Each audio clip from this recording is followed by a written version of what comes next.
Welcome to top news. విడతల వారీగా అభ్యర్థులను ప్రకటిస్తున్న అధికార వైసీపీ 9వ జాబితా విడుదల చేసింది. ఈ జాబితాలో 3 అభ్యర్థుల పేర్లే ఉన్నప్పటికీ అత్యంత ఆసక్తి కలిగిస్తున్నాయి.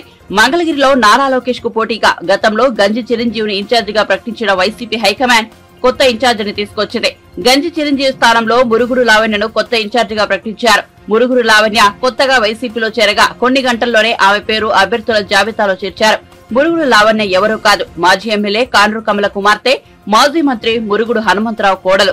ఇక నెల్లూరు ఎంపీ స్థానానికి విజయసాయిరెడ్డిని అభ్యర్థిగా ప్రకటించారు. నెల్లూరు లోక్సభ స్థానంలో బలమైన అభ్యర్థి కోసం చూస్తున్న వైసీపీ చివరికి విజయసాయికి అవకాశం ఇచ్చినట్టు అర్థమవుతోంది. కర్నూలు వైసీపీ ఇన్ఛార్జిగా విశ్రాంత ఐపీఎస్ అధికారి ఏఎండి ఇంతియాజ్ పేరును ప్రకటించారు. కర్నూలు సిట్టింగ్ ఎమ్మెల్యే హఫీజ్ ఖాన్ కు ఈసారి అవకాశం నిరాకరించిన వైసీపీ నాయకత్వం ఇటీవలే ఐఏఎస్ పదవికి రాజీనామా చేసిన ఇంతియాజ్ ను కర్నూలు ఇన్ఛార్జిగా నియమించింది.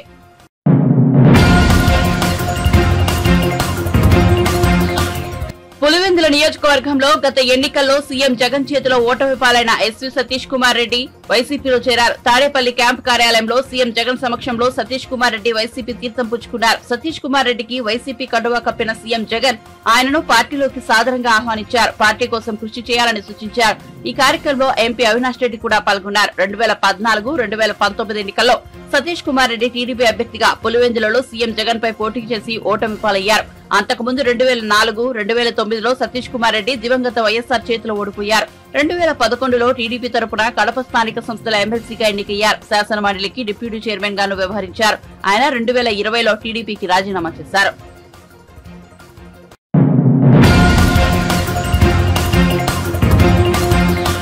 పవన్ కళ్యాణ్ సైకో అంటూ తెలుగు అకాడమీ చైర్పర్సన్ లక్ష్మీపార్వతి మండిపడ్డారు. సీఎం జగన్ ను విమర్శించే హక్కు పవన్ కు లేదని, ప్రభుత్వం అమలు చేస్తున్న సంక్షేమ పథకాలు కనిపించడం లేదా అంటూ ఆమె దుయ్యబట్టారు. శుక్రవారం ఆమె మీడియాతో మాట్లాడుతూ చంద్రబాబు నీచుడు, ఎన్టీఆర్ కుటుంబాన్ని చీల్చాడు, ఇప్పుడు జగన్ కుటుంబాన్ని చీల్చుతున్నారు. చంద్రబాబు చేతిలో సునీత కీలుబొమ్మగా మారారు. నీ తండ్రిని హత్య చేసిన వారిని వదిలి సీఎం జగన్ ను విమర్శిస్తున్నారు. నీ తండ్రిని ఓడించిన టీడీపీ చేతుల్లో పడ్డావు సునీత అంటూ లక్ష్మీపార్వతి హెచ్చరించారు.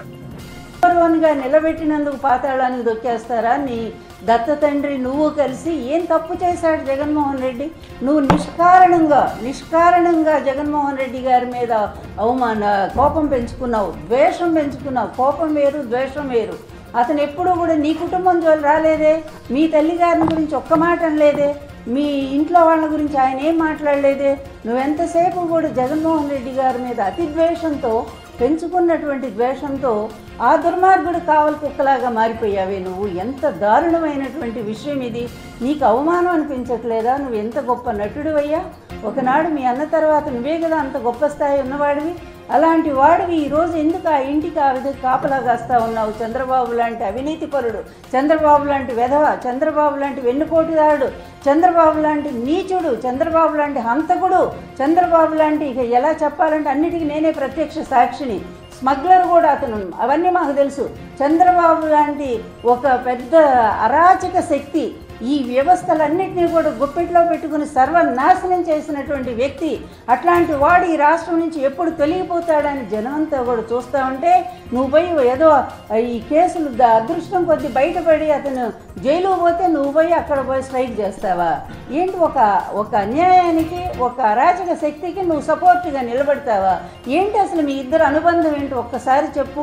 అది స్పష్టంగా ప్రజలకు చెప్పాల్సిన అవసరం ఉంది. జగన్ చేసిన తప్పేంటి? మరి సైకో అంటూ జగన్ గురించి ఇష్టం వచ్చినట్టు మాట్లాడి, నీకంటే సైకో ఎవరైనా ఉన్నారా పవన్? నీకంటే సైకో పిచ్చిగా మాట్లాడుతున్నావే, డ్యాన్సులు వేస్తూ మాట్లాడుతున్నావే వేదిక మీద, అలా అది ఉన్మాదిలాగా మాట్లాడుతున్నావే జగన్ గారి గురించి. ఆయన చేసిన అపకారం ఏంటయ్యా? ఈరోజు ఒక్కసారి చూడు, ఏ ప్రాంతం వెళ్ళినా కూడా ఎంత చక్కటి నాడు నేడు క్రింద ఎన్ని స్కూల్స్ ఎంత బాగున్నాయో, పిల్లలకి ఎడ్యుకేషన్ ఎంత స్థాయిలో జరుగుతూ ఉంది. ఈరోజు ఇంటర్నేషనల్ స్థాయిలో పిల్లలకి ఎడ్యుకేషన్ అందిస్తున్నటువంటి ఏకైక రాష్ట్రం ఆంధ్రప్రదేశ్ అని భారతదేశం అంతా పొగుడుతూ ఉంటే మీ కళ్ళకు కనపట్టలేదా? అదేవిధంగా వైద్య రంగం పల్లెబాటని ఆ పేరుతో తీసుకెళ్ళి పల్లె డాక్టర్ మరి ప్రతి ఇంటికి వెళ్ళి వైద్యం చేస్తూ మరి కుటుంబాలను ఆదుకుంటున్నటువంటిది మీకు కనిపించట్లేదా? అదేవిధంగా ఇక మిగిలిన అమ్మఒడి ఎన్ని పథకాలు మాకే లిస్టు గుర్తులేనన్ని పథకాలు ఇస్తూ ప్రతి ఒక్కళ్ళని కూడా ఈ రాష్ట్రంలో దాదాపు 5 కోట్ల పైన ప్రజలు ఉంటే దాదాపు 4 కోట్ల మంది లబ్ధిదారులుగా 35 లక్షల ఇళ్ళు ఇచ్చి, ఇళ్ళు అనేటువంటి లేని వాళ్ళు ఎంతోమంది ఎన్నో రకాల బాధలు పడుతున్నటువంటి వాళ్ళందరికీ కూడా ఇల్లిచ్చి కాపాడినటువంటి మహానుభావుడిని మీ ఇష్టమైన భాషలో మీరు తిడతారా? చివరికి ఎంత దుర్మార్గుడి చంద్రబాబు నాయుడు మా కుటుంబాన్ని విడదీశాడు. మా కుటుంబంలో మొత్తం తండ్రిని కొడుకుల్ని వేరు చేశాడు. తన అధికారం కోసం, పూర్తిగా తన ముఖ్యమంత్రి పదవి కోసం తండ్రి కొడుకుల మధ్య తగువ పెట్టినటువంటి నీచుడు వీడు. ఈరోజు జగన్ కుటుంబంలో కూడా తగువ పెట్టాడు. జగన్ కుటుంబంలో ఆయన అన్నా చెల్లెళ్ళకి తగువ పెట్టాడు. అలాగే ఆమె ఏదో మాట్లాడుతూ ఉంది, వివేకానంద కూతురు. వీళ్ళు ఎప్పుడో తెలుగుదేశం చంకెక్కారని అందరికీ తెలుసు, లోకమంతా తెలుసు. అమ్మా సునీతమ్మ, ఈరోజు మీరు కొత్తగా చెప్పేది ఏమీ లేదు. మీ భర్త తెలుగుదేశంతో అంటగాగుతున్నాడని అందరికీ తెలిసిన విషయమే. ఆ రోజు వివేకానంద గారిని కూడా రానియకుండా మీరు అడ్డుకొని ఆయన్ని కాంగ్రెస్ పార్టీలో ఉంచారు. విజయమ్మ గారి మీదే పోటీ చేసిన సంగతి తెలుసు. అయినా జగన్ గారు మంచి మనసుతో బాబాయ్ అని చెప్పి ఎమ్మెల్సీ ఇప్పిస్తే ఇదే తెలుగుదేశం వాళ్ళు అతన్ని ఓడించిన సంగతి ఇంకా తెలిసి కూడా కావాలని ఈరోజు మీరు పోటీ చేయడానికి తెలుగుదేశం మీకు సపోర్ట్ ఇస్తుందని చెప్తే, లేదా అతను డబ్బులు ఇస్తూ ఉంటే మీరు ఇష్టం వచ్చినట్టుగా ఈరోజు ఒక కుటుంబ సభ్యులయ్యి ఉండి కూడా జగన్మోహన్ రెడ్డి గారి మీద ఇలా మాట్లాడుతున్నారంటే సిగ్గుపడాలమ్మా, సిగ్గుపడాలి. ఎందుకంటే ఏదో అంటారే, అది ఒక మంచిని గుర్తించాలి అంటే అటువంటి మంచి సంస్కారం కూడా ఉండాలి. వీటన్నిటికీ ఈ దుర్మార్గపు చర్య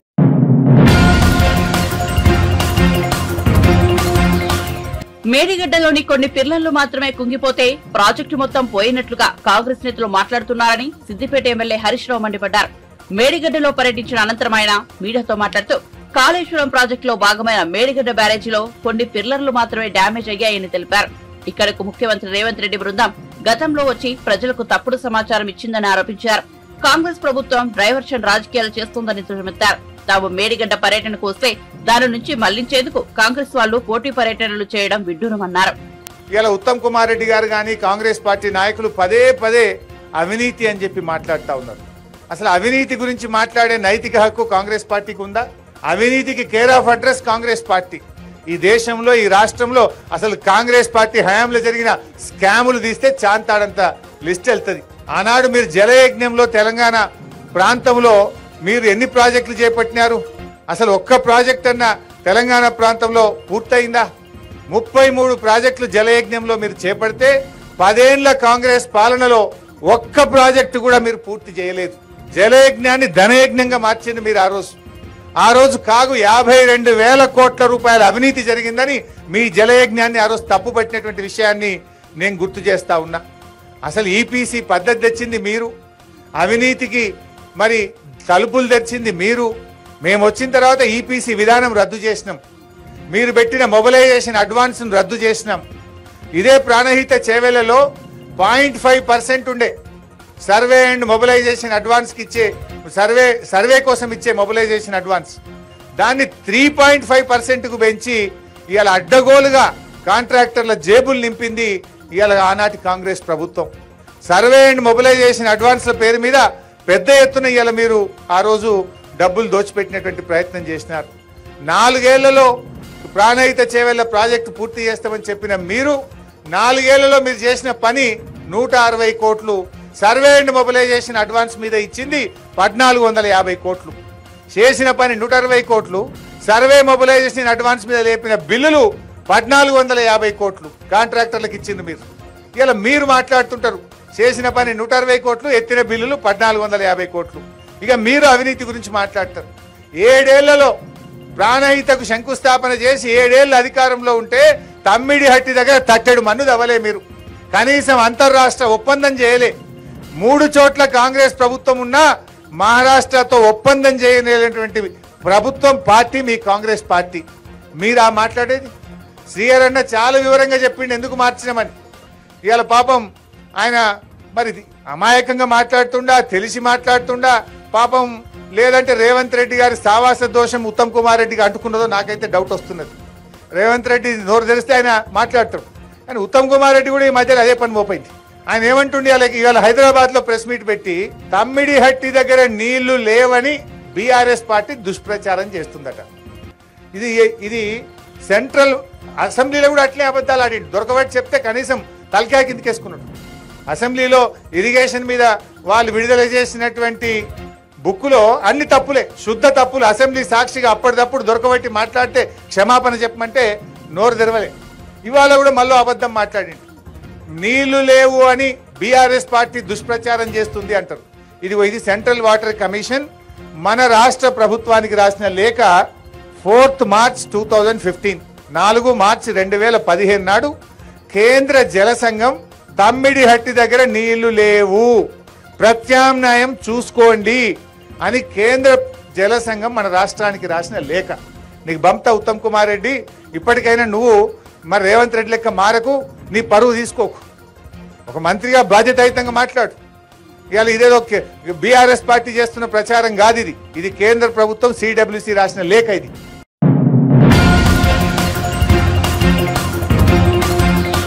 తిరుపతిలో కాంగ్రెస్ న్యాయ సాధన సభ నిర్వహించారు. AP Congress chief YS Sharmila అధ్యక్షతన జరిగిన ఈ సభకు సిపిఐ జాతీయ కార్యదర్శి నారాయణ, రాజస్థాన్ మాజీ ఉప ముఖ్యమంత్రి సచిన్ పైలట్, సిపిఎం రాష్ట్ర కార్యదర్శి శ్రీనివాసరావు, మాజీ ఎంపీ చింతామోహన్ తదితరులు హాజరయ్యారు.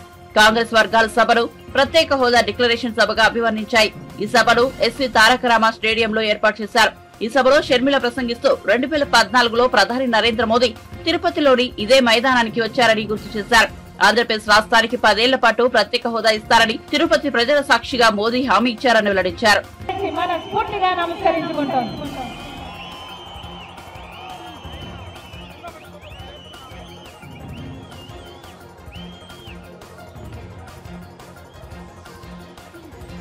ఇదే తిరుపతి పట్టణంలో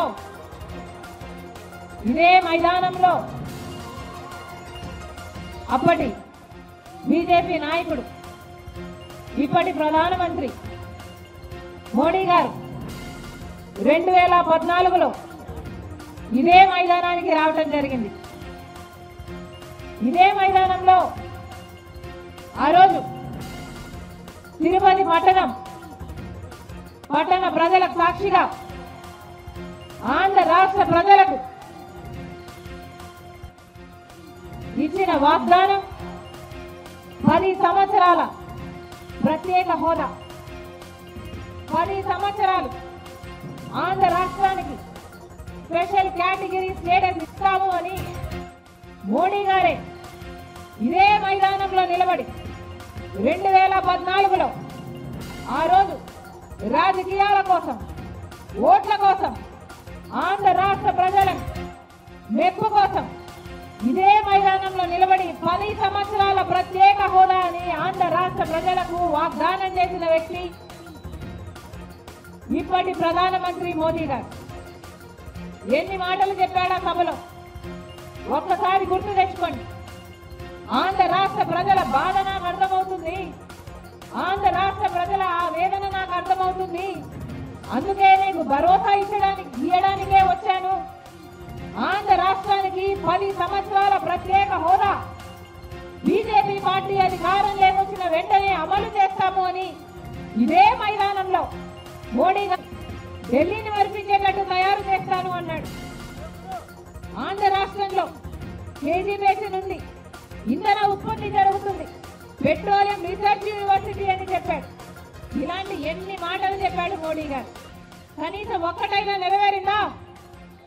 ఏమక్క అన్నా, ఒక్కటంటే ఒక్కటైనా ఏ తమ్ముడు, ఒక్క మాటైనా నిలబెట్టుకోగలిగాడా మోడీ గారు? ఒక్క మాటైనా? ఇన్ని మాటలు చెప్పిపోయాడు ఇదే మైదానంలో, ఇదే తిరుపతి పట్టణంలో, ఇక్కడే నిలబడి ఇంతమందికి వాగ్దానం చేసి వెళ్ళాడే, ఒక్క మాటైనా నిలబెట్టుకున్నాడా మోడీ గారు? నిజానికి మోడీ గారు చెప్పడమే కాదు, కేంద్రంలో ఏ ప్రభుత్వం అధికారంలో ఉన్నా, కాంగ్రెస్ పార్టీ అధికారంలో ఉన్నా, బీజేపీ పార్టీ అధికారంలో ఉన్నా, ఏ ఇతర ప్రభుత్వం అధికారంలో ఉన్నా కూడా ఆంధ్ర రాష్ట్రానికి ప్రత్యేక హోదా అన్నది ఆంధ్ర రాష్ట్ర ప్రజల హక్కు. ఏపీ రీఆర్గనైజేషన్ యాక్ట్ ప్రకారం ఆంధ్ర రాష్ట్రానికి, ఆ యాక్ట్ ప్రకారం ప్రతి దాంట్లో యాక్టులో ఉన్న ప్రతి అంశము ఆంధ్ర రాష్ట్ర ప్రజల హక్కు. ఒక ప్రత్యేక హోదాయే కాదు, ఆ రోజుల్లో ఏపీ రీఆర్గనైజేషన్ యాక్ట్ లో ఉన్న ప్రతిదీ ఆంధ్ర రాష్ట్ర ప్రజల హక్కు. ఈ రోజు వరకు కూడా ప్రత్యేక హోదా ఆంధ్ర రాష్ట్ర ప్రజల హక్కు. పోలవరం ప్రాజెక్ట్ నిర్మాణం ఆంధ్ర రాష్ట్ర ప్రజల హక్కు. రాజధాని కట్టడం అద్భుతమైన రాజధాని కట్టడం ఆంధ్ర రాష్ట్ర ప్రజల హక్కు. కడపలో స్టీల్ ఫ్యాక్టరీ ఆంధ్ర రాష్ట్ర ప్రజల హక్కు. అలాగే దుగ్గిరాజపట్నంలో పోర్టు ఆంధ్ర రాష్ట్ర ప్రజల హక్కు. Vizag special railway zone Andhra రాష్ట్ర ప్రజల హక్కు. విశాఖపట్నం నుంచి చెన్నై వరకు ఇండస్ట్రియల్ కారిడార్ కూడా ఆంధ్ర రాష్ట్ర ప్రజల హక్కే. ఉత్తరాంధ్ర రాయలసీమకు స్పెషల్ ఎకనామిక్ ప్యాకేజీలు ఆంధ్ర రాష్ట్ర ప్రజల హక్కు. ఇదే కాదు, ఏపీ రీఆర్గనైజేషన్ లో ఇవి కాకుండా కూడా ఎన్నో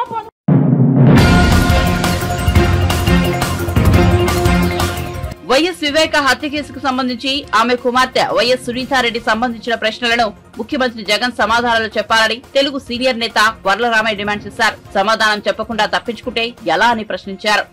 రాష్ట్ర ముఖ్యమంత్రి గౌరవనీయ వైఎస్ జగన్మోహన్ రెడ్డి గారు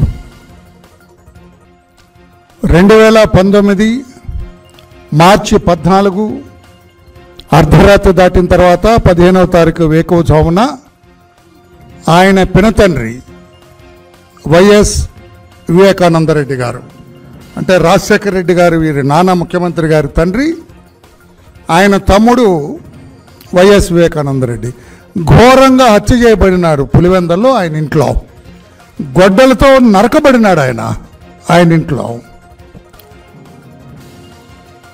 ఆ చనిపోయిన వివేకానందరెడ్డి గారి కూతురు డాక్టర్ సునీత, ఒకటే కూతురు ఆయనకి. ఆమె ఈ రోజున ఢిల్లీలో ప్రెస్ మీట్ పెట్టినారు. కొన్ని ప్రశ్నల పరంపర సంధించినారు గౌరవ ముఖ్యమంత్రి గారికి. ఆమె కొన్ని ప్రశ్నలు ఈయనకు డైరెక్ట్గా ఈయన అడిగారు. ఆ ప్రశ్నలకి జగన్మోహన్ రెడ్డి గారు సమాధానం చెప్పకుండా తప్పుకునే అవకాశం లేదు. ప్రశ్నలకు సమాధానం చెప్పకుండా తప్పుకుంటే ఆయన తప్పుడోడు అవుతాడు అంతే. ఆ రకంగా ఆమె సంధించారు. మేము ప్రతిపక్షంగా దీని మీద చెల్లెలు అడిగింది, అన్న సమాధానం చెబుతాడు అన్నట్లు ఊరుకున్నాము. ఈ మధ్యలో కేతిగాడు ఒకడు అంటాడు. కేతిగాడు ఇదివరకు నాటకాల పాతకాలం వాళ్ళకి తెలుసు. కేతిగాడు అన్న సజ్జల రామకృష్ణారెడ్డి గారు ఆయన వచ్చి ఇది చంద్రబాబు గారి కుట్ర, మాకేం సంబంధం, చంద్రబాబు గారు పంపించారామని అన్నట్లుగా మాట్లాడుతున్నాం. అందుకు నేను వచ్చాను ఈ రోజున. నేను అడుగుతున్నా ఈ రోజున గౌరవ ముఖ్యమంత్రి గారు, you cannot escape without answering the questions of your sister doctor Sunitha. ఆమె ఏమడిగింది మిమ్మల్ని? ఏం ప్రశ్నలు అడిగింది? ఎంత సీరియస్గా అడిగిందో మీకు తెలుసా? అసలు మా అన్న లాంటి వాడు అధికారంలో ఉండటానికి వీల్లేదు. రేపు ఎన్నికల్లో మా అన్నకు ఓటేయద్దు, మా అన్నని ఘోరంగా ఓడించండి అని చెప్పింది ఆమె. మీకు తెలుసా? సమాధానం చెప్పండి. ఏమ్మా నేనేం చేశానమ్మా, నన్ను ఎందుకు ఇలా అన్నామని చెప్పే ధైర్యం ఉందా మీకు? సమాధానం చెప్పండి. ఆమె ఏమడిగింది? నాన్నగారు చనిపోయిన తర్వాత గొడ్డలి వేటుతో చనిపోయారని ఎవరికి తెలియకముందే మీకు ఎలా తెలిసిందని అన్నారు. సమాధానం చెప్పండి మీరు. మేము అడిగాము, వర్లరామయ్య ఎన్నోసార్లు అడిగాడు, మీరు సమాధానం చెప్పలా. Your own sister from Delhi, she is questioning you. సమాధానం చెప్పండి.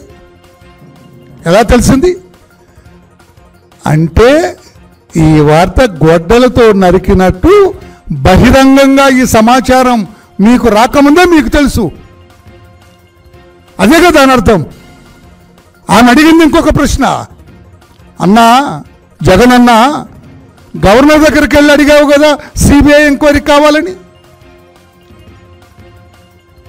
చంద్రబాబు గారి మీద నారాసుర రక్త చరిత్ర అని అప్పుడు పేపర్లో రాస్తే మీరెళ్ళి గవర్నర్ నరసింహన్ గారిని అడిగావు కదా సిబిఐ ఎంక్వైరీకి ఆర్డర్ చేయండి అని చెప్పి.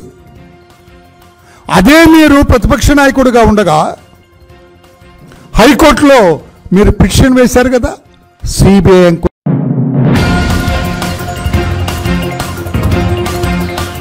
దేశవ్యాప్తంగా సార్వత్రిక ఎన్నికల హడావుడి నెలకొంది. అన్ని రాజకీయ పార్టీలు పొత్తులు అభ్యర్థుల ఎంపిక ప్రక్రియలో బిజీగా ఉన్నాయి. మరోవైపు కేంద్ర మంత్రి తెలంగాణ బీజేపీ అధ్యక్షుడు కిషన్ రెడ్డి మాట్లాడుతూ ఏప్రిల్ మొదటి వారంలో లోక్సభ ఎన్నికలు జరగబోతున్నాయని చెప్పారు. 9.5 పాటు మోదీ అద్భుత పాలన కొనసాగిందని అన్నారు. పిల్లల భవిష్యత్తు, పేద ప్రజల సంక్షేమం కోసం ప్రజలను చైతన్యవంతం చేసేందుకు విజయ సంకల్ప యాత్రలు చేస్తున్నామని చెప్పారు. కరోనా సమయంలో దేశాన్ని మోదీ ఎలా కాపాడారో అందరం చూశామని అన్నారు. హైదరాబాద్ వారాసిగూడలో విజయ సంకల్ప యాత్ర సందర్భంగా మాట్లాడుతూ ఆయన ఈ వ్యాఖ్యలు చేశారు.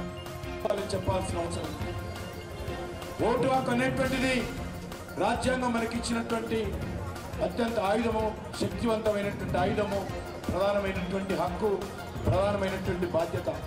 ఓటు మీ హక్కే కాదు, ఓటు మీ బాధ్యత కూడా. కాబట్టి ఈరోజు మీ అందరి మనవి చేస్తా ఉన్నాను. ఈరోజు నరేంద్ర మోడీ గారి నాయకత్వంలో గత 9.5 సంవత్సరాలుగా ఏ రకంగా పరిపాలన చేశాడో అందరూ కూడా ఆలోచన చేయాల్సిన అవసరం. ఒకసారి నరేంద్ర మోడీ గారి కంటే ముందు ఏ రకంగా ఉండింది దేశం, నరేంద్ర మోడీ గారు ప్రధానమంత్రి అయిన తర్వాత దేశం ఏ రకంగా అయిందో ప్రతి ఒక్కరు కూడా ఆలోచన చేయాల్సిందే కోరుతాను.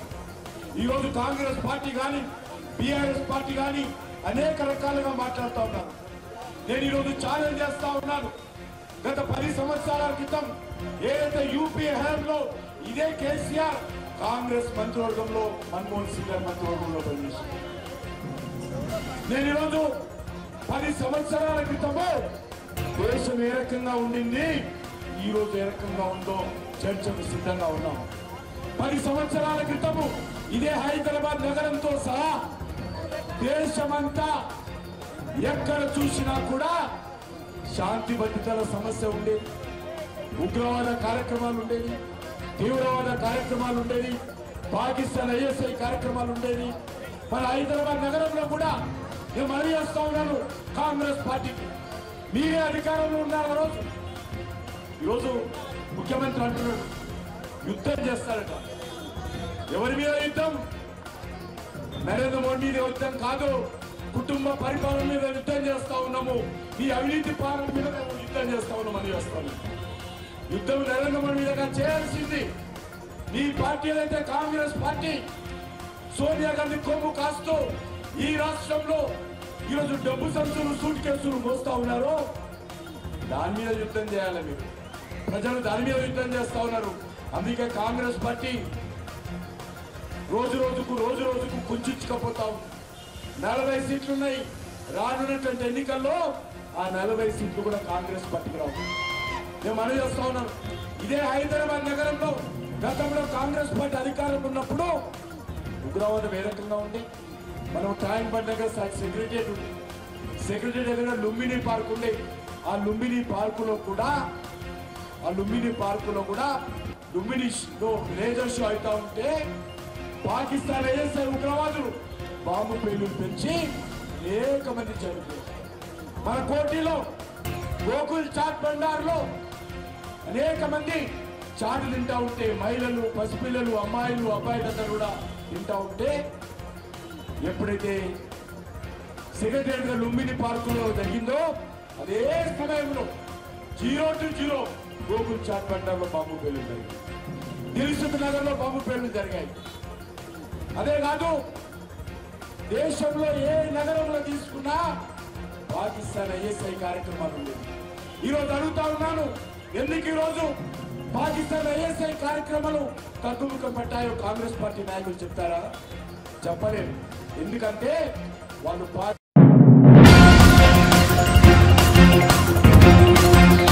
కేసీఆర్, కేటీఆర్లు ముందు తమపై పోటీ చేసి గెలిచి చూపించాలని మంత్రి పొన్నం ప్రభాకర్ అన్నారు. ముఖ్యమంత్రి రేవంత్ రెడ్డి ఎమ్మెల్యే పదవికి, సీఎం పదవికి రాజీనామా చేసి వస్తే పార్లమెంట్ ఎన్నికల్లో మల్కాజ్గిరిలో ముఖాముఖి తలపడదామని కేటీఆర్ సవాల్ చేసిన విషయం తెలిసిందే. ఈ సవాల్పై మంత్రి పొన్నం ప్రభాకర్ స్పందించారు. కేసీఆర్ కు దమ్ముంటే కరీంనగర్ నుంచి పోటీ చేసి గెలవాలన్నారు. ఆయన సచివాలయంలో శుక్రవారం మీడియాతో మాట్లాడారు. ఇక్కడ కూడా ఆనాడు గతంలో కాళేశ్వరం మేడిగడ్డకు సంబంధించి కూడా అక్కడి నుంచి ప్రతిపాదనలు రాష్ట్ర ప్రభుత్వం మొదలు సంప్రదింపు జరిగినాయి. ఏమన్నారంటే వాళ్ళు కూడా 3% వడ్డీ సిద్ధంగా ఉన్నారు, బట్ కాళేశ్వరం ప్రాజెక్టు నిర్మాణం సందర్భంగా ఆ ఇంజనీర్ వచ్చి ఇక్కడ ఉండి నాణ్యతను చూస్తారు, ఎస్టిమేషన్, ప్రాజెక్టు ఫిజిబిలిటీ, ప్రాజెక్టుకు సంబంధించిన వ్యవహారం చెప్పించారు. ఇలా అడుగుతాను సూటిగా, ఔటర్ రింగ్ రోడ్డు ప్రభుత్వం ఉన్నప్పుడు ప్రాజెక్టు నిర్మాణము నాణ్యత పరంగా నిర్ణయం ఉండాలని జపాన్ ఇంటర్నేషనల్ కోఆపరేటివ్ ప్రాజెక్టు కింద మేము లోన్ తీసుకున్నాం. ఇలా 7,000 కోట్ల విశ్లేషణ మీరు వేరుముచ్చట 4,60 కోట్లు 3% ఇంట్రెస్ట్ కూడా తీసుకున్నాం. ఇవాళ ఈ ప్రాజెక్టు కాళేశ్వరానికి సంబంధించి కూడా ఆ యొక్క విధానంగా లోన్ తీసుకునే అవకాశం ఉంటే కూడా మీ మీద నియంత్రణ ఉంటుంది, అవినీతికి పాల్పడే అవకాశం లేదు. ఈ దేశానికి సంబంధించిన సాంకేతికమైన ఇంజనీర్లు పని నాణ్యత కావచ్చు, పని ప్లానింగ్ కావచ్చు, రివిజన్ పేరు ఇష్టం ఉన్నట్టు మానస పుత్రిక, ఇది కేసీఆర్ గారి మానస పుత్రిక. ఇవాళ పెద్దల గడ్డ ప్రాజెక్టు నిర్మాణం అయినాడు. హరీష్ రావు రాత్రి ఢిల్లీ వచ్చి పట్టుకున్నాడు. తెలంగాణ వ్యతిరేకి గవర్నర్ నరసింహన్ ఆ ప్రాజెక్టు పోయి కాళేశ్వరరావు అని ఇంకేమో పేరు అపర భగీరథుడు అని పొగిడినాడు. తెలంగాణ 118 శాసనసభ నియోజకవర్గాల నుంచి 100 బస్సుల నుంచి దావతి నుంచి ప్రాజెక్టు సందర్శన చేసినాడు. ఆసియా ఖండంలో ప్రపంచంలో ఇంత పెద్ద సిమెంట్ నిర్మాణం ఒకరోజు ఇటువంటి స్లాబ్ వాడకం జరగలేదన్నాడు. ఆ ప్రాజెక్టు నిర్మాణం సంబంధించిన ప్రోగ్రెస్ ను మీడియా సందర్శన international honourable ex parliament member Kavitha గారి నాయకత్వంలో ఫ్లైట్ లో తీసుకొచ్చి ప్రత్యేక బస్సులు పెట్టి తెలంగాణ జర్నలిస్టులకు స్థానం లేకుండా తీసుకొని ప్రదర్శింపజేసినాడు. ప్రాజెక్టు మానస పుత్రిక అయింది. ఇలా కాంగ్రెస్ వాళ్ళు పోతే బొందలగడ్డ అయింది. మరి ఏ బొందలగడ్డ చూడండి మొత్తం ఏం పీకడానికి పోయినా ఆయన అడిగిందా బాగున్నారని పీకడానికి పోయినా, నేనేం పీకడానికి పోయినా మీరేం పీకడానికి పోయినా, నేను నేర్చుకున్నా కదా భాష.